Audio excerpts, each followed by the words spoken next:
জীবনে চলার পথে মানুষ অনেক কিছুর প্রতি আকৃষ্ট হয়ে পড়ে, পছন্দের মানুষের প্রতি, পছন্দের জিনিসের প্রতি।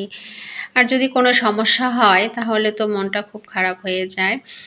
লজ্জা নারীর ভূষণ, আর শাড়িতেই নারী। আমার শাড়ি পরতে বেশ পছন্দ, আমার শাড়ি ভালো লাগে, শাড়ি আমার প্রিয় পোশাক। তো এই শাড়িটি আমার অনেক পছন্দের ছিল। এখানে আমি একটু হ্যান্ড স্টিচের কাজ করেছি। তো এটা একটু সমস্যা হয়ে গেছে, মনটা বেশ খারাপ ছিল, তো আপনাদের সঙ্গে আমি শেয়ার করতে আসলাম। আমার এটা একটা খুব পছন্দের শাড়ি। শাড়িটিতে আমি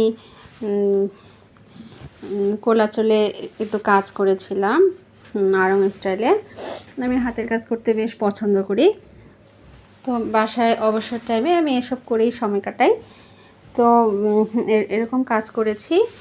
আর এটা হলো কুচি প্রিন্ট। এটা গ্রামীণ চেকটা কুচিতে পড়বে, গ্রামীণ চেকটা কুচিতে পড়বে। আর হচ্ছে এটা হাফ সিল্কের মধ্যে।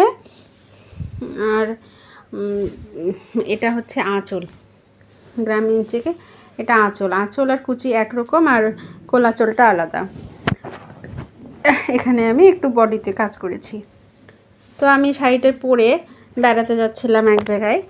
তো মেট্রো রেলে চলন্ত সিঁড়িতে আসছিলাম। তো সিঁড়িতে উপরে ওঠাও হয়ে গেছে, তো কারো পায়ের মাধ্যমে জুতার মধ্যে আমার আঁচলটা লেগে আঁচলটা আমার ছিঁড়ে গেছে। এখন আমার শাড়িটা অনেক পছন্দের। তো এখন আমি রিপু করছি। আসলে মেশিনে রিপু করতে আমি পারি না। তো আমি দুই পাশে বোতাম স্টিচ সেলাই দিয়ে নিয়েছি।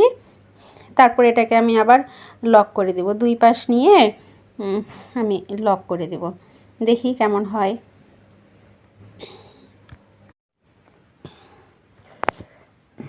আমার রিপু হয়ে গেছে, অতটা খারাপ লাগছে না, খুব বেশি বোঝা যাচ্ছে না, কিন্তু একবারে যে ফেব্রিক্স যেমন ছিল তেমন তো আর হবে না।